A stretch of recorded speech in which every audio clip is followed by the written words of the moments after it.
and possibly even thrive in the face of an economic collapse. Call my friends at Advantage Gold today at 800-741-GOLD to register at no cost whatsoever. In today's uncertain times, it's critical to have a solid plan in place to protect your finances. Call 800-741-GOLD now to register for this 100% free event. Again, 800-741-GOLD. Paid for by Advantage Gold. Performance may vary. Past performance is not indicative of future results. Always consult your financial and tax professional. The IRS, the world's most aggressive collection agency. They can seize your property, bank account, and garnish your wages. They cause sleepless nights for millions of Americans. Don't be one of them. If you owe $10,000 or more to the IRS or state, get protected today. Call 800-312-9970. Coast One Tax Group, protecting your bank, home, and your sleep since 2008. With hundreds of 5-star reviews and an A+ on the Better Business Bureau. Call Coast One Tax Group, 800-312-9970. Stanley from New York owed $93,000. The IRS placed a levy on his bank account. Coast One released the levy and settled with the IRS for $2,000. Mark in Michigan owed $225,000. After Coast One stepped in, Mark walked away paying less than $1,500. Call Coast One now. A 10-minute call can save you up to 93% on your back taxes. Get your fresh start today. That's 800-312-9970. WIKG, Mercersburg, Chambersburg, Greencastle, 92.1 The GOAT, the Tri-State's home for sports and news.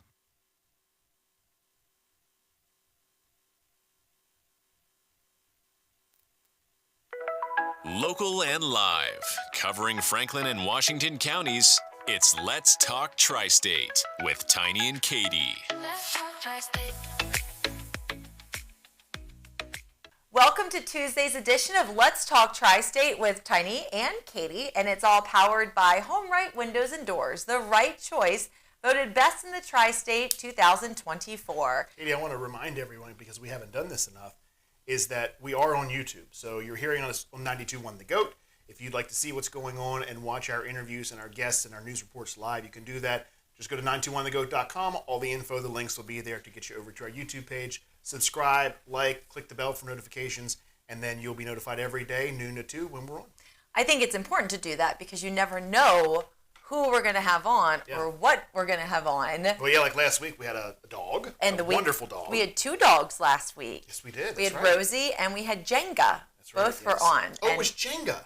Jenga. I couldn't remember over the weekend what the name of that. I was trying to tell Mary about this dog. Of course, I could have just watched it on YouTube, but that's true. I totally forgot. Okay. Yeah, we do love our furry friends. Today we're looking at sunshine, high 54, just cooling off a bit tonight, clear and a low of 26. Oof. Doesn't that seem extreme, 26? Well, yeah, but when you think about how long we've gone and been kind of lucky with the warmer it's bound weather, to happen. We kind of passed over that in-between time, and now yes, is it unseasonably cold? Yeah, but still, I mean, we're due. But when you don't work your way into it, isn't this when everybody gets sick really quickly? Yeah, we had the flu kind of went through our house about a month ago. It was bad. Was it quick? Would you say that it flew through? Yes, it flew through, FLU. It flew through. And we got our due, that's for sure. But yeah, but I took Reagan to the doctor. I think I told you early last week or the week before. She had this bad cough. And they told us that they haven't seen, now this probably has changed since then, but they go by the ER numbers as to what they base their numbers on, the influenza or pneumonia. And she said that they haven't seen high numbers in pneumonia yet. Flu, yeah, of course. Mm-hmm. But so she's like, I highly doubt that it's pneumonia, which was great. That was a relief to hear. Just want to roll it out. But I would have thought that it would have been like well into that. Yeah. But apparently not. I guess not. Well, tomorrow sunshine, high 52. So we're sticking with the 50s for a little bit. Couple birthdays today. Anne Hathaway, 42. I love Anne Hathaway. I know you do. And Ryan Gosling, I love him, 44. And let's talk about this day in history because today is Tuesday, November 12th. It was 165 years ago in 1859 that 21-year-old Jules Leotard made his flying trapeze debut in Paris, and he designed and named the leotard we all know and love. Well, I don't know if we all love it. Well, I remember my mom was an aerobic instructor as I was growing up. So my mom used to make me go to Danskin. Do you know the I do name? know the name Danskin, yeah. There was a Danskin outlet by my house in Reading, Pennsylvania. And I remember my mom and I shopping for leotards all the time. That and I always wanted the ones with all the like sequins on them. Fancy stuff, yeah. Yeah, and I used to love helping my mom pick out her leotards. But that's like a word that you don't hear that often anymore. Well, is it something that's often worn anymore? If you're not specifically for it? I think it's more 80s when people were Leg working warmers out. and Yes, and Reeboks. leotards. I don't know who is wearing them now. It's not something that's in my wardrobe, but Thank God. The world heaves a collective sigh of relief. Yes, of course. It was 91 years ago in 1933. A guy named Hugh Gray was walking along the shores of Loch Ness, dun dun dun, when the waters erupted and a large creature appeared in the mist. He captured the first photo of the Loch Ness Monster. Very good. Otherwise known as Old Nessie. Old Nessie. He took 5 photos, but after developing the film, 4 of the pictures were just blank. It was 78 years ago in 46. Song of the South premiered in Atlanta, Georgia. It was 70 years ago in 1954.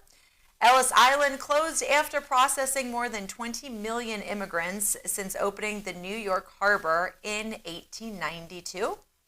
And it was 40 years ago that Madonna released her biggest selling album ever, Like a Virgin, featuring Material Girl. Because we are living in a material world, and I am a material girl. Probably would have been wearing a leotard. Yeah, exactly, yes. See how we're bringing it all back together here. And then, of course, the title track from that album as well was wildly popular. What else is on that album? Do you know? I don't. I'm asking. Is that the one with Rescue Me? No, I don't think Papa Don't Preach. You know my favorite. I think those are Madonna song? I think those are 2 different albums. Sorry. My favorite Madonna song. See if you know. Is it from the 80s? Oh yeah. I don't know. Borderline.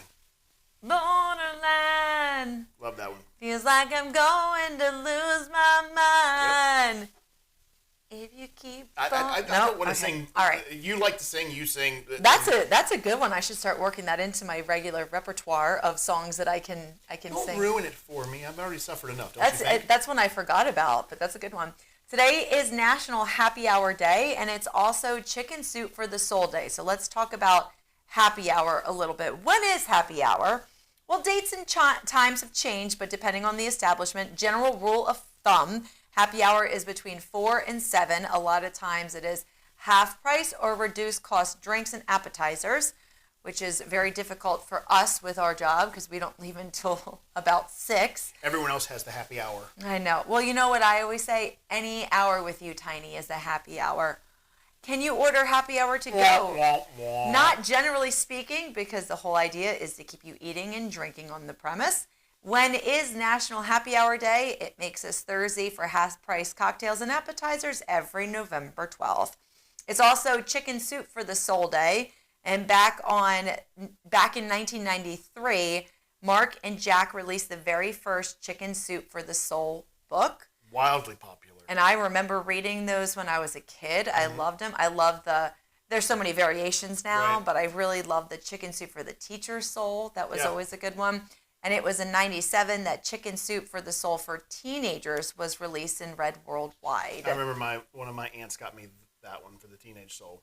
Yeah, it was great. I just remember feeling very inspired after reading those stories, and I don't know if I ever lost that feeling when it's been a while since I sat down and read a Chicken Soup for the whatever soul. I wonder if there's a Chicken Soup for the radio DJ soul. The radio DJ who's broken, doesn't have a man in her life soul. Yeah, I don't think that book exists. The main thing that I took away from that was that I was hungry for chicken soup. Yeah, I love chicken soup. there is something wildly comfortable about it. Absolutely. I can make an incredible chicken soup, and it is so easy that it's chicken corn soup, really. I don't put noodles in, but you can. Of course. I just like the Hence chicken the breast. chicken noodle soup, but yeah. Right. I just like the chicken breast, the what do you have? The corn, and then the broth. Mm-hmm. And I will occasionally saute up onion and celery and kind of get that mirepoix going on. And if I'm feeling very into it, I'll get me some decent soup noodles and put that in there. But man, just give me some chicken broth, corn, and chicken. And all you really need is a rotisserie chicken. Take that rotisserie chicken, cut it up, and I mean, I think rotisserie chicken is one of the greatest things that you can purchase when it comes to any type of food. You know, highly underrated. 100%, yes. Yeah. I mean, every time I go to Costco, I'm heading right back for the rotisserie chickens. But did you notice that if it's not Costco or Sam's or throw BJ's in there as well, those things are A, unbelievably expensive, and B, not nearly as good. Smaller. Way smaller. Oh my gosh, yeah, absolutely. And they sit longer, and they dry out, and yeah, it's really not that great. It's kind of crazy when you go to Costco and you get one for $4.99, and then you go anywhere else and they're upwards of $10. And meanwhile, there's like this big. It's a Cornish game hen, and you're a butterball turkey size. I know. Well, speaking of comfort, let's go ahead and take a look at the good word of the day. Hi, this is Pastor Tim Beitzel from First Assembly of God in Shippensburg, PA. I have a devotional today based on Psalm 139, verses 23 and 24. Let me read those verses out of the New Living Translation. Search me, O God, and know my heart. Test me and know my anxious thoughts. Point out anything in me that offends you and lead me along the path of everlasting life. Boy, doesn't that speak to all of us today, regardless of our path in life or even whether we are following Jesus. There are things that happen to all human beings in this life because we do live in an imperfect world. And David here is giving God permission to search his heart and to take out what doesn't belong there. And interesting that he includes anxious thoughts. God does not intend for us to live in anxiety and fear. If we give God permission to do all things that he wants to do in us, but first of all, he mentions to know my anxious thoughts. Wow, what an incredible thought that is, that God does not intend for us to live with anxiety. He goes on to say, point out anything in me that offends you. Wow. Isn't that something for us to think about today? In a world where it seems like everybody's offended at the least little thing.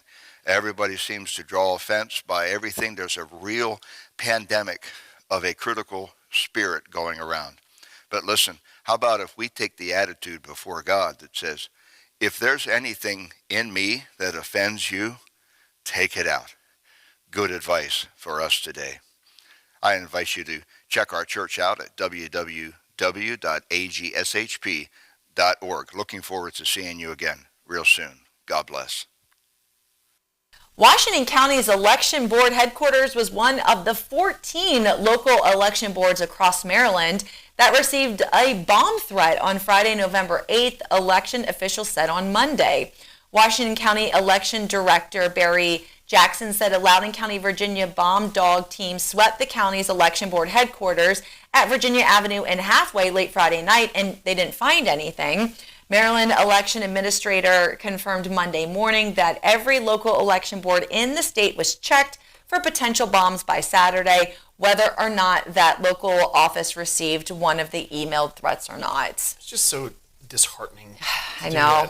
I don't understand why anyone does that. Chances are they're going to find you. Mm-hmm. And you just wasted so much time and money and caused so much panic that just is not necessary at all. That's what they want to do. That's the goal in this. Well, Greencastle's new police chief brings 3 decades of law enforcement experience, the majority of it in nearby Hagerstown, to the position. Jason Batistig, I hope I'm pronouncing that correctly, we'll just call you Jason from now on, is 52 and was unanimously appointed by Greencastle Borough Council, then sworn in by Mayor Ben Thomas Jr. on Monday, November 4th. He said, I've always looked at police work not as a job but as a passion, in an interview later in the week. He feels a vacancy left by the sudden death on May 31st of 24 of Keith Russell, a longtime Greencastle police officer who was sworn in as chief less than a month earlier. Russell replaced John Philippi, who retired at the beginning of the year. Jason hails from Elderton, a small town outside Indiana, Pennsylvania, where he grew up in, quote, the fantastic environment of a 500-acre farm in the middle of nowhere. That sounds like, I was going to say, that sounds like your dream, doesn't it? I want to be right in the middle of that farm, surrounded by all 500 acres, and I don't want my neighbors to be able to see me, hear me, nothing. I know. You are a recluse, for sure. Well, congratulations, Jason. I am a Greencastle resident, so hopefully we'll be seeing each other soon. I mean, in like a... Like in a social setting? Something not in like the police chief. I'm going to see you soon. Yeah. On that note, it almost, if you wouldn't know, and you just say it so sweetly, obviously, but it was, it'd be like, I'll see you soon. Just meant, there's a lot of holiday events coming up, the parade, the tree lighting. I'm sure that Greencastle's Finest will be there. Gonna see you soon, Jason. That's what I meant. But let's take a look at news and sports, or just sports with Andy, and it's all powered by 2A Arms, LLC, 2A and PA, Firearms and Freedom. Here's your local sports roundup, starting with Berkeley County. The long-awaited WVSSAC postseason football seeds have arrived with the promise of exciting matchups. The Martinsburg Bulldogs clinched the number 1 seed despite having to forfeit a win less than an hour after completing a perfect regular season for the use of an ineligible player earlier in the season. Holding an overall record of 9-1, the Bulldogs will host next-door neighbors, the Hedgesville Eagles, who proceeded number 16 with an overall record of 2-8. Kickoff is set for Friday, November 15th at 7 p.m. The Musselman Applemen were named the number 14 seed with their record of 3-7. They'll face number 3, the Hurricane Redskins, on the road Saturday, November 16th at 7 p.m. The Jefferson Cougars ended their regular season strong. They clinched the number 4 seed, holding a 7-3 record this season. They'll host number 13 Parkersburg on November 15th, kickoff at 7. And the Spring Mills Cardinals, who recently had to forfeit 4 wins due to the participation of an ineligible player, finished their regular season with a record of 5-5, and they are seeded number 12. The Cardinals will play number 5 Wheeling Park on the road Friday, November 15th at 7 p.m. The Washington Patriots are seeded number 7. Their record on the season was 7-3. They'll host number 10 Woodrow Wilson on Saturday, November 16th at 7 p.m. Woodrow Wilson and Washington have previously played each other this year, which resulted in a 17-10 loss for the Patriots. Also, a congratulations going out to the Washington Patriots girls soccer team. They snagged their first state title in program history the other day. Congratulations, ladies. The Maryland 1A semifinals in girls volleyball for Washington County is heating up, and we're going to resume playoff action tonight for the state title. Boonesboro will play North Dorchester at Arundel at 5 p.m., and Clear Spring takes on Patterson Mill at Thomas Johnson. That match starts at 7. In the Maryland 2A semifinals, Williamsport will play Calvert at Watkins Mill. That match is at 5. And for the Maryland 3A semifinals, North Hagerstown will take on Northern Calvert at Arundel at 7 p.m. This past weekend, 4 Washington County football teams had competed in the first round of the MPSSAA region playoffs, and here's what went down. The Boonesboro Warriors, who were 9-1, were able to notch a win against Catoctin over the weekend. The Warriors will now host 4th-seeded Brunswick in the second round of the playoffs. These two teams had met in Week 3 of the season, with Boonesboro winning in a close one, 38-35. In the 2A-1A West first round, Williamsport took on Winters Mill in Williamsport. The number 2-seeded Wildcats sit at 7-3. They scored 4 touchdowns in the third quarter in this game, 3 on explosive plays of more than 50 yards. Williamsport will now host number 3 Liberty, a 27-7 winner over number 6 South Carroll this past weekend in the second round. That all takes place this coming week. A spot in the state quarterfinals are at stake for the Wildcats. In the 3A West first round, North Hagerstown fell to Oakdale 43-0. Oakdale, the defending state champion at 8-2, are the number 3 seed. They were playing at home and they shut out the number 6 seed Hubs of North Hagerstown High School to end North's season. Oakdale had a lead of 36-0 at halftime after a 29-point second quarter, and the Bears never looked back. James Jackson for the North Hagerstown Hubs was the leading rusher with 42 yards on the night. The Williamsport Wildcats and Liberty Lions game will take place at 6 o'clock at Williamsport on Friday. The Brunswick Railroaders and the Boonesboro Warriors game will take place in Boonesboro on Friday at 7. And the Fort Hill Sentinels will take on the Clear Spring Blazers on Friday, kickoff at 7. Good luck to our remaining football teams in Washington County. If you'd like to be featured on the Coach's Corner with Andy, email coach at 921thegoat.com.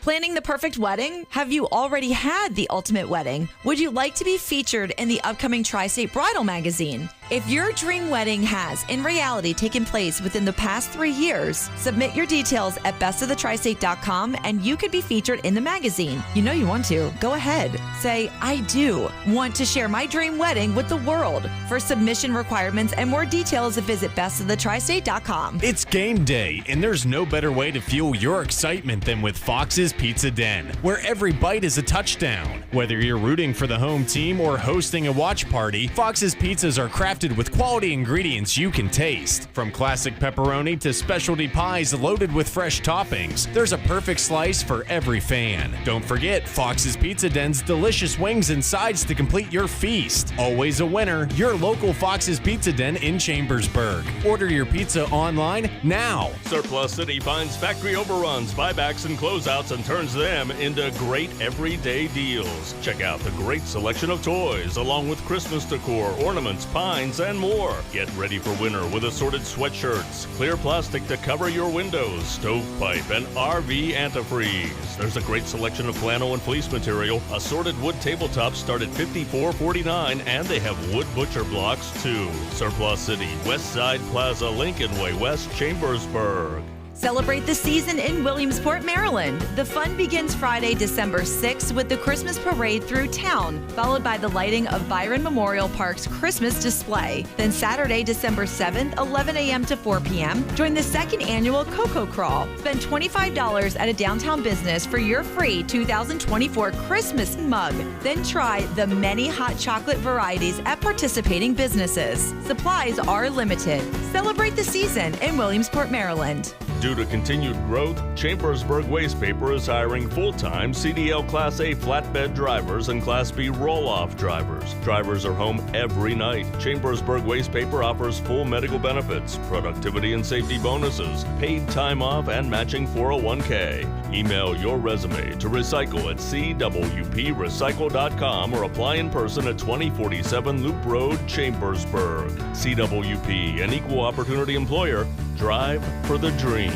Want to save money on home energy costs? Make the right choice. Contact HomeRight Windows and Doors in Waynesboro, winner in Best of the Tri-State 2024. HomeRight Windows and Doors, Waynesboro, your best local window and door provider in the Tri-State. Today's replacement windows can really make a difference in your heating and cooling costs. They can also add to your home's resale value, and you could earn tax credits. To schedule a free in-home estimate, Google HomeRight Waynesboro or find them on Facebook. HomeRight Windows and Doors, Waynesboro, the right choice. Don't let your home be a source of worry. Call Man Plumbing for any cooling, heating, or plumbing needs. Be ready for fall's cooler temperatures with an HVAC checkup to keep your system running at peak efficiency and save money. Ask us about tax credits on a new high-efficiency Trane system. This fall, rely on Man Plumbing and Heating, your area's Trane comfort specialist to keep your family cozy and warm. Call Man Plumbing and Heating, 717-352-9549. It's hard to stop a train. Hi, I'm Ashley Newcomer Mills at R. Bruce Carson Jewelers. With the popularity of lab-grown diamond jewelry growing, we want to invite you to a special lab-grown diamond event on November 15th through the 30th. We will be featuring a large selection of loose lab-grown diamonds, fashion and bridal jewelry at 25% off. With any lab-grown diamond purchase sale, you will be entered into a drawing to win a loose lab-grown diamond that is a 1-carat GVS1. Call now to make an appointment with us. We look forward to seeing you. Carson Jewelers, making timeless memories since 1902. Welcome back to Let's Talk Tri-State, powered by HomeRight Windows and Doors, the right choice, winner in the 2024 Best of the Tri-State Awards. Our first guest today, we have Don Schenk, who is the director of an organization called The Tide, which is something that I personally am not familiar with. So, first of all, Don, thank you for spending some time with us today on Let's Talk Tri-State. Well, thank you for the opportunity to be here and to share with the people something you're not familiar with and something I've sometimes referred to as Chambersburg's best kept secret. We don't want to be Chambersburg's best kept secret. Well, walk us through it. Okay, the Tide started in 1946 when Chambersburg was getting their first radio station. Imagine that, back in 1946. And there was a young man by the name of Charlie Byers who was pastoring the, today it's called the Mission Hill Church. It's a Chambersburg congregation that he was working at. And there were people in the congregation who said, hey, there's a radio station coming to town. You're a good speaker. You should go on the air. And the one couple actually said, we'll pay the airtime for that first year if you will book the time. So he was on the very first day that that station aired, was a Sunday. And we're not sure whether he was the first or second program. That's a little bit unclear. But the first day that station went on the air, he was there preaching the gospel. And that program began to grow in popularity. It spread across North America. And then about 50 years ago, Transworld Radio started up. and they set up transmitters to beam the gospel into other parts of the world. And he had a connection with some people there, and they said, hey, bring your program on, we'll send it into former English colonies where English is understood. So it started first in southern Africa, then in India. There wasn't as much of a response in India, but they switched and started broadcasting in Hindi instead of English. And immediately there was a much greater response. And that was sort of like a transition time for the organization, when they realized people respond much better when they hear in their own language. And so it's not a foreign concept coming in. And so that started a transition. So today, we no longer have any English programming. I do a 1-minute spot, a global update from the Tide Ministry every week. But as far as long-form programs, we work with indigenous groups around the world. We help them create and utilize their own media outreach. So they're sharing the gospel with their own people in a very culturally relevant context. Now, there are some organizations that will translate, and you can take and you can translate teachings and things, but it's much more impactful when people hear one of their own sharing with them what God has done in their life. And so that's kind of the the procedure we use. And it's bigger. I sometimes tell people that the radio, we still do primarily radio, but we do more online things and also some TV broadcasting. We produce the content. We don't have the broadcasting facilities. That's kind of like the tip of the iceberg. But there's a whole lot going on underneath that in the countries with the connecting with listeners and other outreach ministries that go along with preaching the gospel to them. How many locations are there? Currently, we have active ministry partnerships in 12 different countries. We are expanding right now in the Balkan area, and we also have a connection of a Arabic language broadcast that covers the whole Middle East and North Africa. What are you finding to be the areas where you're meeting the most resistance?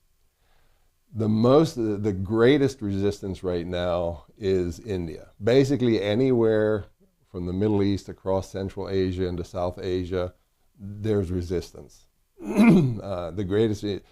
India right now is the greatest area. Well, I guess that's where we're noticing it the most, because they've had their elections earlier this year, and again, their prime minister has made it very clear that he wants India to be a Hindi nation. And so Christians, Muslims, he wants them out. Anything that's not Hindi, he'd like out of the country. So he wants the physical people gone. He's encouraging for them to leave the country, or he just doesn't want... He doesn't want the religion there. Coming in. Yeah. Right, yeah. And are there penalties by law over there for that, or will there be? There are. Officially, India is like the U.S., a secular republic that allows freedom of religion.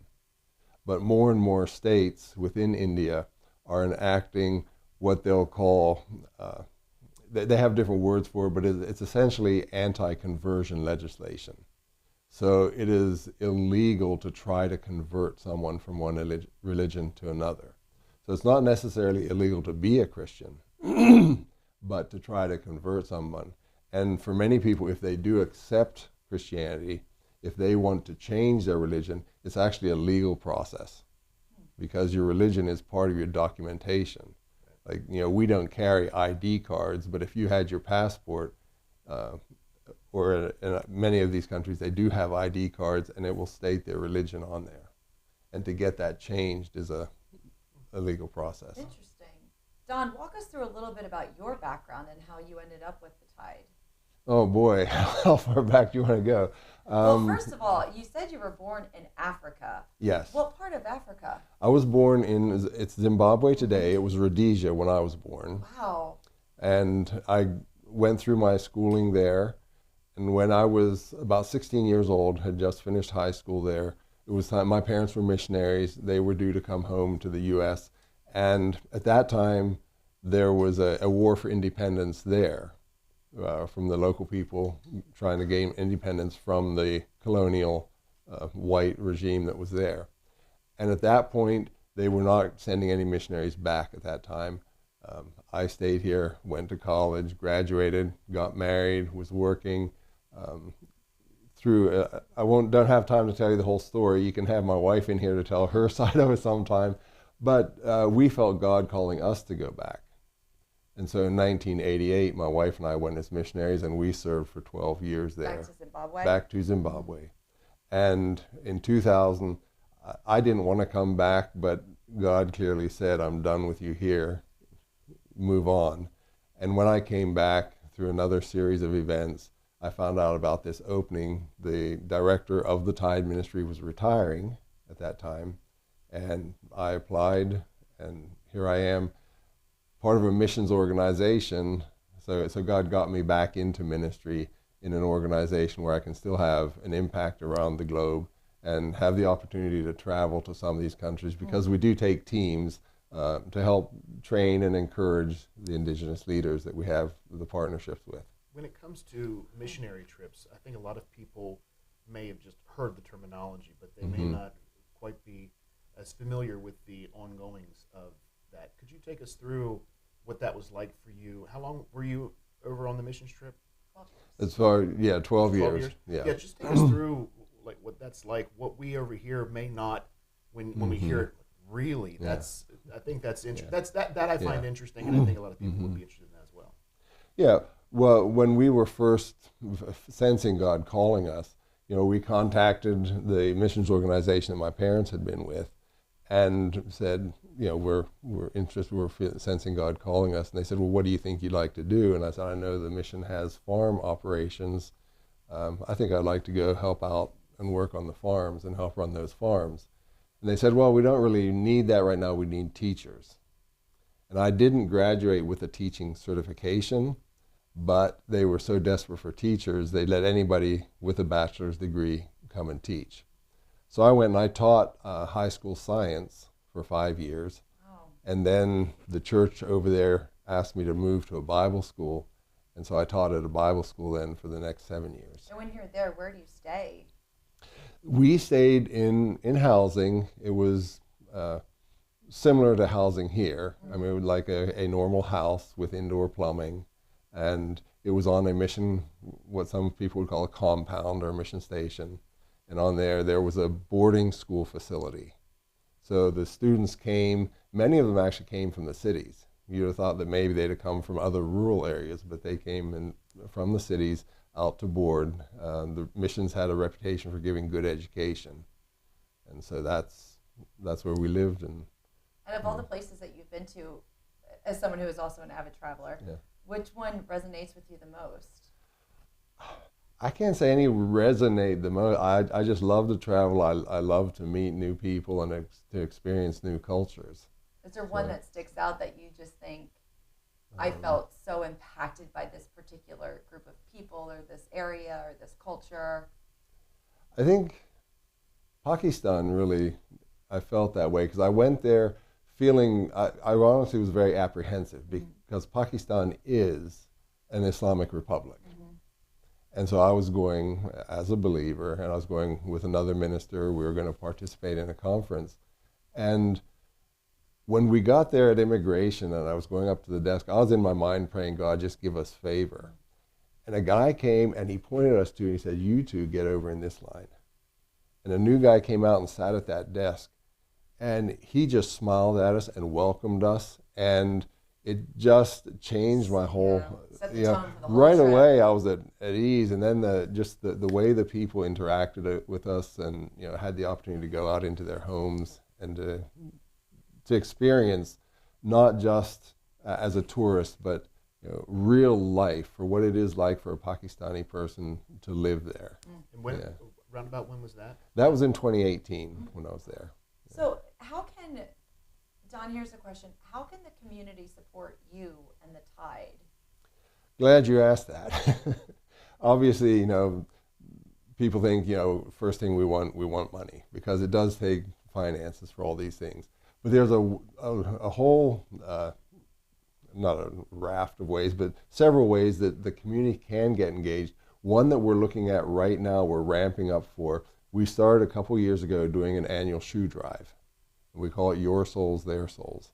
And we ask people to clean out your closets, and we work with a partner organization that we collect the shoes.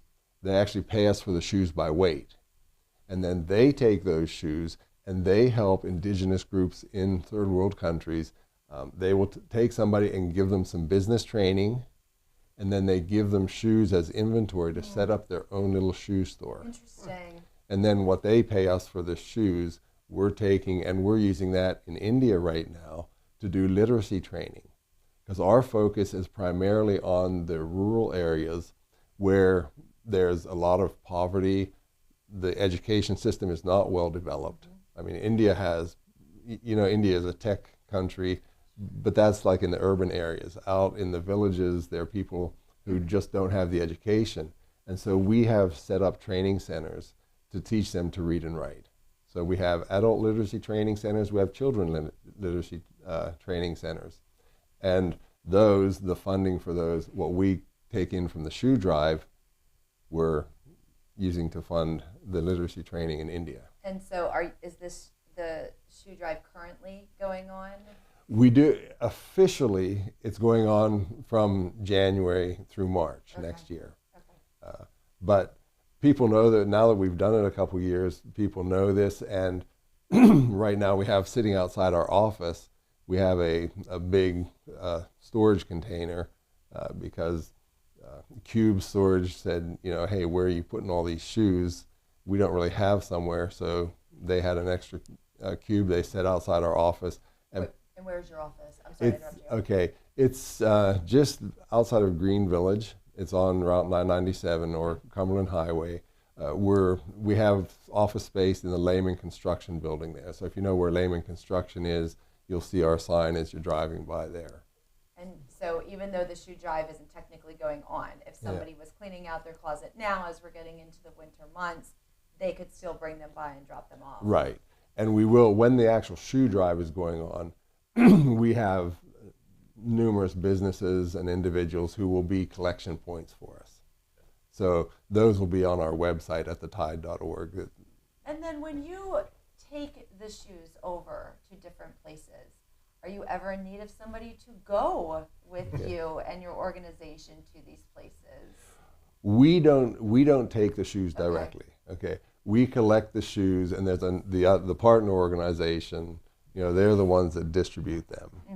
Okay. Katie's just basically saying if you want her to take them, she's willing. She'll go. She'll just don't have to bother that other company, that other organization. Yeah. Katie's willing to just take them over for you. A couple of years ago, Don, I got certified. I got my TEFL certification and teaching English as a foreign language, and it's always been kind of my drive to get somewhere remote and teach. It's just something I've always wanted to do. Haven't quite had the opportunity to do it yet.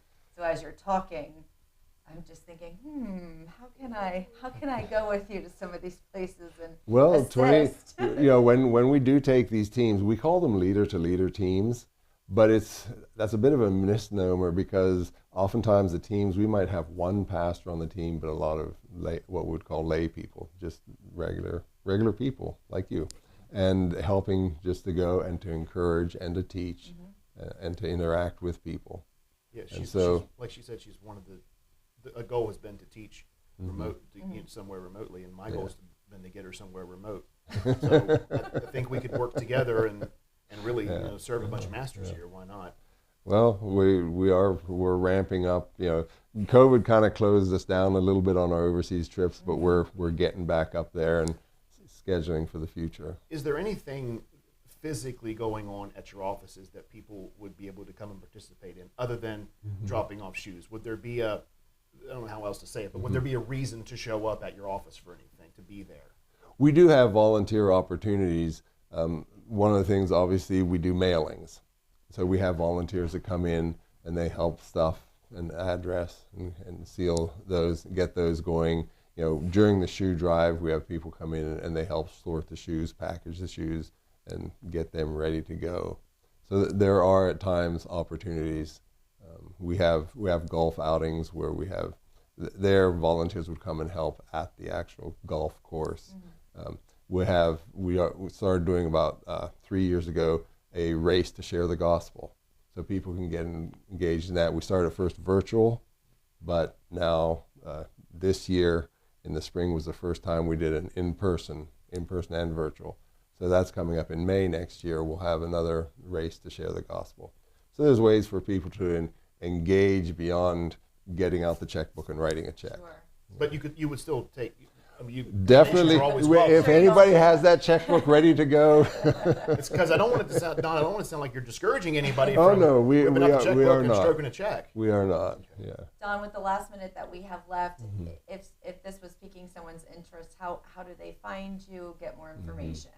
Yeah, if they go to the tide.org, there on our website, it shares like basically everything I've been sharing about.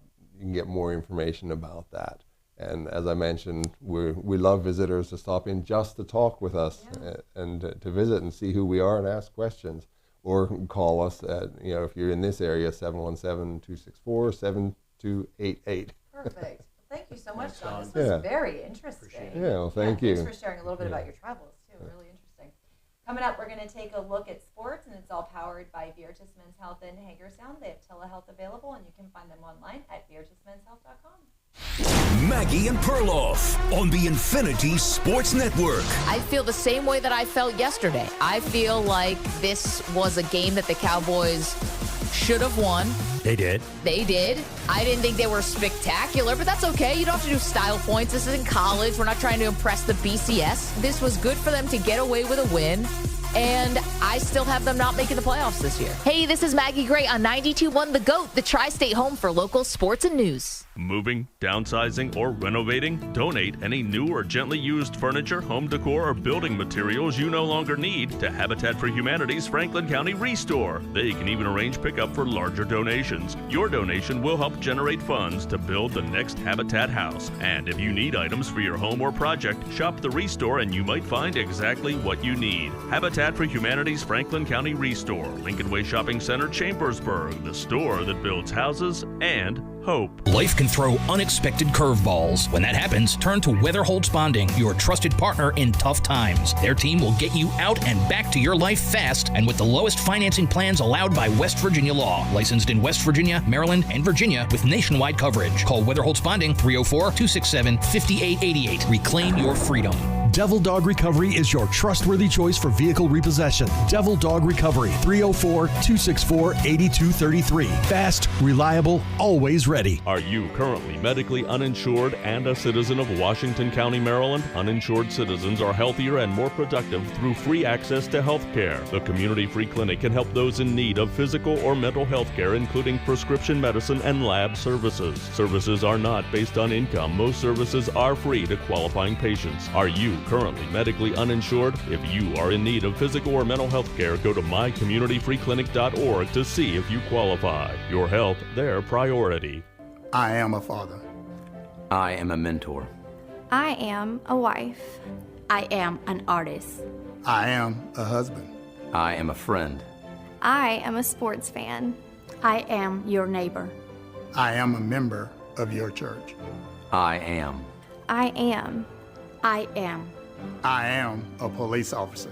Support your local law enforcement officials. Sponsored by the Pennsylvania Fraternal Order of Police. Visit partnersinpublicsafety.com. You know your car. My Mitzi takes premium and a wash once a month. Or at least you think you do. Old Hank has a double Buford throttle Hemi. But if you're lacking the space or the tools to work on your baby... What about the know-how? That too. Then our garage is for you.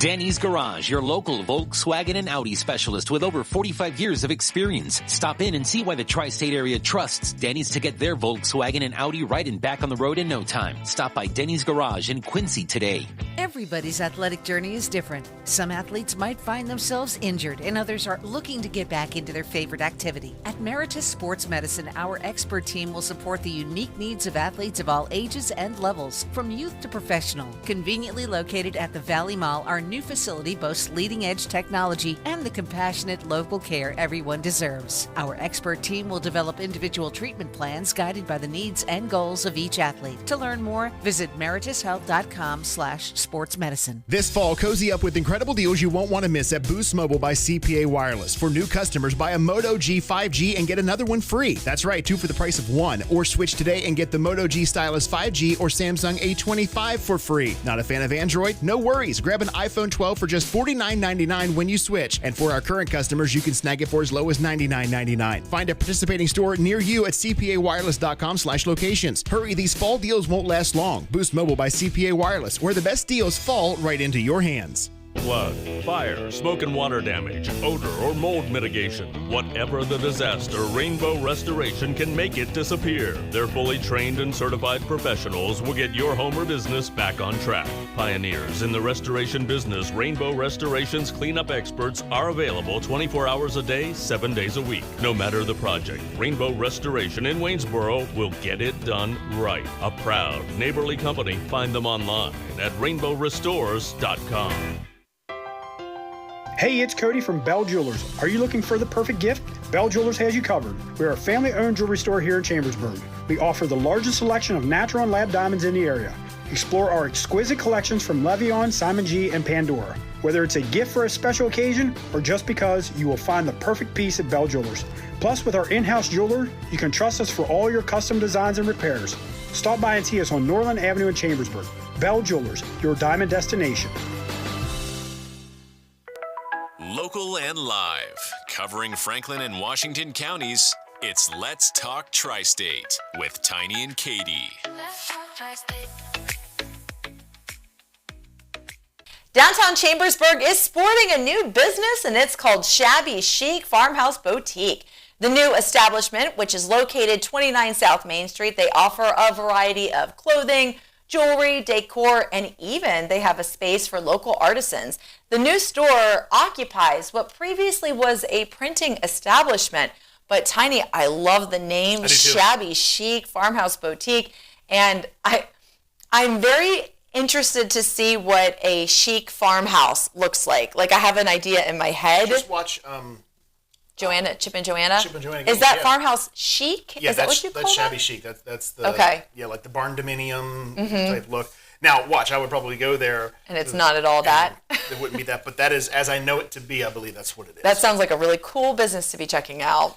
Well, unhappy about potentially being admitted to WellSpan Chambersburg Hospital, a Waynesboro man, this is unreal, admitted to threatening a doctor with various forms of violence, according to Chambersburg Police. Magisterial District Judge Glenn Manns denied bail for Ashley Eugene Murdoff, who's 47, on Wednesday morning, saying there were no bail conditions that could ensure the victim's safety, according to court records. Murdoff is charged with 1 count of terroristic threats, a misdemeanor, according to court records. After being brought to the hospital for an evaluation Wednesday, Murdoff allegedly made multiple comments to a nurse about a certain doctor whom he'd been in the care of during a previous hospital stay. Murdoff threatened to place a bomb in the doctor's home if he was admitted to the hospital, according to court documents. He also said he would, quote, hold the doctor onto the ground and bash her head in, police wrote in court papers. What could you have possibly had done that would make you do this? There's not a lot of things that leave me speechless, but this is one of them. Well, in that case, I'll read the story every day. But I just don't understand this type of, like, I don't know that there's anything that would possess me to use this type of language. Absolutely. About anybody. I've been pretty upset, but never to that extreme to word anything That's like that. Craziness. Oh, my goodness. Well, thankfully, he's behind bars, and they'll get that situated, and hopefully justice will prevail. Let's take a look at sports with Andy. It's all powered by the DRB Group, the right partner for your real estate development. Here are your scores from around the NHL last night. The Montreal Canadiens got a win over the Buffalo Sabres 7-5. The Philadelphia Flyers came out on top against the San Jose Sharks 4-3, while the Calgary Flames beat the Los Angeles Kings 3-1. The Carolina Hurricanes got a victory over the Golden Knights 5-2, and the Colorado Avalanche beat the Nashville Predators 3-2. In NBA action last night, the unbeaten Cavaliers took on the Chicago Bulls, and the Cavaliers came out on top, still undefeated at 12-0, 119-113. Donovan Mitchell led the way in scoring with 36 points, and Josh Giddey had 18 points for the Bulls with 8 rebounds and 7 assists. The Washington Wizards fell to the Houston Rockets last night, 107-92. Carrington was the leading scorer for Washington with 10 points. And Sengun was the leading scorer for the Rockets with 27 points and 17 rebounds. The Brooklyn Nets beat the New Orleans Pelicans 107-105. The Oklahoma City Thunder got a win against the Los Angeles Clippers 134-128. Shai Gilgeous-Alexander had 45 points for the Thunder with 9 assists and 5 steals, while Powell had 31 points and 3 steals for the Clippers. The San Antonio Spurs beat the Sacramento Kings 116-96 last night. Domantas Sabonis had 23 points with 12 rebounds, while Victor Wembanyama had 34 points, 14 rebounds, and 6 assists on the night. The Miami Dolphins were victorious over the Los Angeles Rams last night in Monday Night Football. The Dolphins moved their record to 3-6, while the Los Angeles Rams fall to 4-5. Tua Tagovailoa was 20 of 28 for 207 yards with a touchdown and an interception. Devon Achane had 12 carries with 37 yards, and Jalen Waddle was the leading receiver for the Dolphins with 3 receptions on 57 yards. Tyreek Hill also had 3 receptions for only 16 yards, but did manage to get his first touchdown in 6 games. That's the longest streak that Tyreek Hill has ever gone without scoring a touchdown. As for the Los Angeles Rams, Matt Stafford was 32 of 46. He threw 1 interception and no touchdowns on the night. Kyren Williams rushed 15 times for 62 yards. And Puka Nacua had 9 receptions for 98 yards, while Cooper Kupp followed with 7 receptions and 80 yards on the night. Up next for the Miami Dolphins, they get a home game against the Las Vegas Raiders at 1 o'clock on Sunday. And the Los Angeles Rams will travel to the New England Patriots, also taking them on at 1 o'clock. In college hoops last night, number 2 ranked Alabama beat McNeese 72-64. Parker led the scoring for McNeese with 19 points, while Nelson scored 22 points with 8 rebounds for the Crimson Tide. Number 7 Iowa State got a win against Kansas City 82-56. Number 13 Purdue took down Yale 92-84. Number 15 Marquette beat Central Michigan 70-62. Number 20 ranked Florida got a win over Grambling 86-62. And number 21 Ohio State took down Youngstown State 81-47. Texas A&M, number 23 ranked on the season, got 97 points against Lamar, who only scored 71 on the night last night. And the Rutgers, ranked number 24, beat St. Peter's 75-65. If you'd like to be featured on the Coach's Corner with Andy, email coach at 921thegoat.com.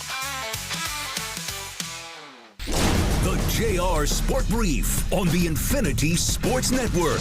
Am I going to favor them to win the championship this year? The answer is no. That'll be the greatest miracle because this is the New York Jets. And unfortunately, what's most likely is that one day Aaron Rodgers packs his bags and says, I want to leave. The New York Jets don't have a coach, and the New York Jets are going to have to start from scratch and suck for many more years because another Green Bay Packers experiment quarterback screwed them. This is JR of the JR Sport Brief on 92.1 The GOAT. Antrim Way Honda will buy your car. Its value is at an all-time high, so if you're considering selling it, talk to Antrim Way Honda. You can try selling it online, listing it in the newspaper, or trading it at another dealer, or you can stop by Antrim Way Honda. They'll make you an offer on the spot. No waiting, no negotiating over the phone. Just drive into the dealership and leave with a check in your hands.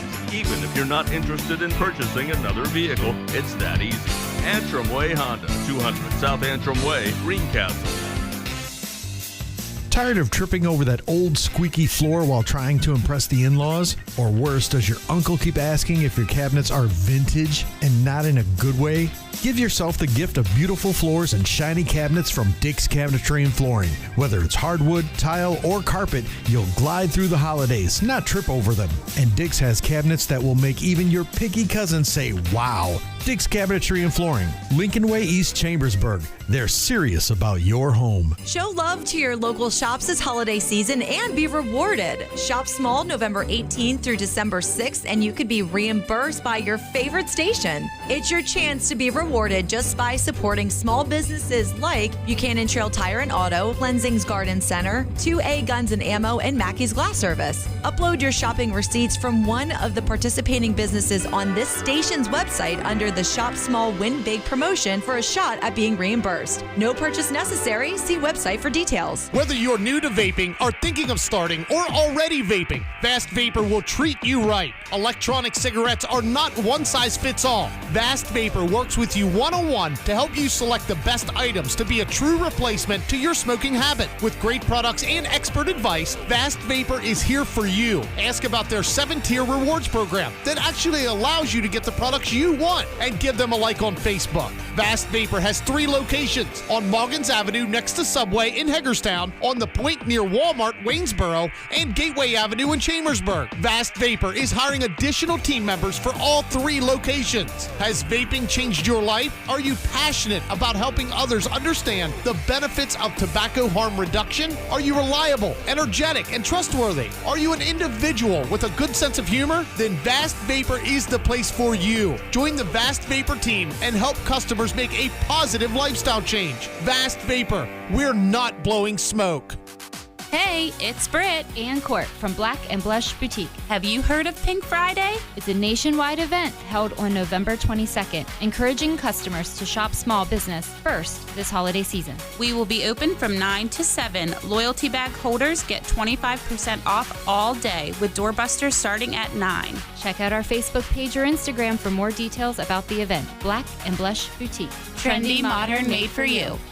Seems obvious, but the best roofs don't leak. Teflon Roofing can repair or replace any roof, but they know you would rather just keep your existing roof longer. To prevent roof leaks, check for missing shingles and cracks around chimneys at least twice per year. Also, clean out your gutters as the leaves start to fall to prevent clogs. If you do find a leak or need more help, give Teflon Roofing a call or visit teflonroofing.com today to protect your home for years to come. Making your home more comfortable, secure, and efficient. That's the goal of CV Winger, from upgrading your heating and cooling, plumbing, and electrical systems to installing new faucets or security lights. CV Winger is your solution, a certified York dealer offering products backed by decades of experience. Founded over 140 years ago, York has been an industry leader from the start. Talk to CV Winger today about the upgrades you want in your home and receive a free estimate on your projects. From installing new Comfort Height toilets to a whole house generator or a heat pump water heater. See how properly installed quality York products can make your home smarter, more efficient, and more reliable. You can save money on your energy costs too. Call CV Winger today at 717-263-1469 or find them online at cvwinger.com. CV Winger in Chambersburg, your certified York dealer. WIKG, Mercersburg, Chambersburg, Greencastle, 92.1 The Goat, the Tri-State's home for sports and news. Welcome back to Let's Talk Tri-State, powered by Home Right Windows and Doors in Waynesboro. The right choice, winner in the 2024 Best of the Tri-State Awards. Kelly Kozlowski is the director of the Capitol Theater, and thank you for spending some time with us today on Let's Talk Tri-State. Thank you so much for having me. It's a pleasure. And I hate to say this, I'm newer to the area. I've Sure. only lived here for a little over a year. Okay. I haven't been to the Capitol Theater just yet, but we were just talking about you the other day. Not you, you as in Capitol Theater. Of course. Because you are going to be showing the Nutcracker. Yes. And I know right now you guys are really focusing on your Bridging the Gap fundraising campaign. Absolutely. Walk us through the campaign. Sure. So the Capitol Theater has been a part of the Chambersburg community for 97 years. It was built in 1927. It's been everything from a silent movie house to a vaudeville theater to a regular movie theater. It has seen orchestras, it's seen comedians, it's seen rock groups. It was a courthouse during COVID. We were the home of the Franklin County court system during COVID. So the beauty of this facility is that even though it is the feisty old lady, as I like to call her, it really has stood the test of time. Absolutely. But I think one of the biggest misconceptions that a lot of people have is, one, they either know where it is or have heard of it but are not familiar truly with what we do, or they think it's not really for them, or they're just kind of understanding that it's there but not what we do or how we do. Exactly. But I think one of the biggest misconceptions that a lot of people have is the lack of knowledge that we are a nonprofit organization. The facility itself, the building, is owned and operated by a 501c3 nonprofit. And I think a lot of people think that, oh, well, I buy a ticket and I come to see the show and that's how you keep the lights on. It's like going to the grocery store and buying a loaf of bread. The grocery store doesn't ask you to then make a donation to keep the lights on or to keep the deli staffed. And the Capitol Theater is not running something every single day. Correct. We try very hard to keep the building going, and it is the home not only of outside productions. We like to think of it as a vessel for the arts. It's a building. It's a place to showcase art, whether that is outside touring companies that are coming from all over the world, or we're the home of the Chambersburg Ballet Company. We're the home of Chambersburg Community Theater. We are there to create a home and to create a vessel to showcase true and art and beauty and the creations of others. But I think a lot of people think that when they buy a ticket, that's what you're paying for. You're paying for the building. Where the misconception is that those tickets are what funds the production. Mm-hmm. Productions that we put on range in anywhere from a couple $1,000s to upwards of $20,000+ to put on a show on that stage. So when somebody buys a ticket, they're buying the experience. They're not necessarily funding the facility itself. If I sold every single seat to every single event that happens in that facility over a year's time, I would only cover 30% of the actual operating costs of the facility. So that's an eye-opening statistic. It is, and I think that's, like I said, I think that's where the misconception comes in. And so we developed this Bridging the Gap campaign to help our community understand that we need a bridge. We need a bridge between the funds that come in, the kind of the leftover funds that are left over after a show is fully paid for. Then those leftover funds are what goes into the operations of the facility. But we need to fill that gap. We need to bridge that precipice between the little bit of funds that are left over after we pay for, whether it's the Kings of Queen that we just had a few weeks ago, or we have the Hagerstown Municipal Band, coming in to do a Christmas concert. Once those are paid for, then we need the help after that to keep the lights on, to keep the facility up and running.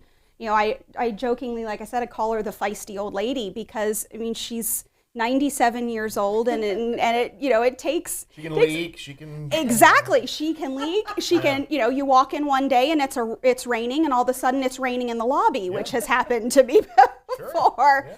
So little things like that. So the funding that covers that additional, that covers the operation of the facility comes from the kindness and support and generosity of our local donors, of people in our community that are willing to say, look, I care about having the arts in my community. I care about having a vessel to showcase what the creativity of our community has to offer.